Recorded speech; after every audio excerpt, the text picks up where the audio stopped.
सिद्धेश्वर तलावांमधील पाणी केळी तलावामध्ये उपसा करून टाकण्यासंदर्भात गोळेगाव येथे जलसमाधी आंदोलनास शेतकऱ्यांच्या निवेदनाला पाटबंधारे विभागाचे आश्वासन।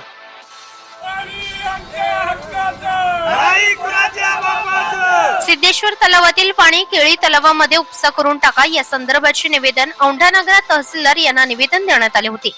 औंढा तालुक्यातील गोळेगाव परिसरातील तब्बल 20 ते 25 गावच्या शेतकऱ्यांनी तहसीलदारांना निवेदन दिले होते।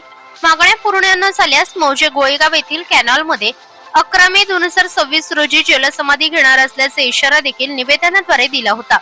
गोळेगाव येथे शेतकरी जलसमाधी आंदोलनासाठी मोठ्या संख्येने शेतकऱ्यांनी गोळेगाव येथील कॅनॉलमध्ये जाऊन जलसमाधी आंदोलन केले। यावेळी पाटबंधारे विभागाचे अधिकारी यांनी तलावामध्ये सिद्धेश्वर तलावाचे पाणी सोडण्याचे शेतकऱ्यांना लेखी आश्वासन दिल्यानंतर शेतकऱ्यांनी तात्काळ जलसमाधी आंदोलन मागे घेण्यात आले।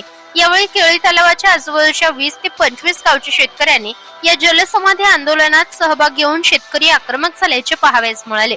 गोळेगाव येथे जलसमाधी आंदोलनासाठी एकनाथ नागरे, विठ्ठल सांगळे, गंगाराम घुगे, अमोल सांगळे, विलास आघाव, बालाजी सांगळे, संतोष मोरगे, भास्कर आघाव, रामप्रसाद आघाव, नितीन आघाव, सचिन आघाव, रानोजी घुगे, राहुल नागरे यांच्यासह शेतकरी आंदोलनात सहभागी झाले होते। औंढा पोलीस स्टेशनचे पोलीस निरीक्षक GS राहिरे यांच्यासह पोलीस निरीक्षक दत्ता कानगुले, जमादार गजानन गिरी, सुभाष जायताडे यांच्यासह पोलीस कर्मचाऱ्यांचा बंदोबस्त होता। समृद्धी न्यूज नेटवर्क मराठीसाठी श्रमिक मुळे औंढा नागनाथ।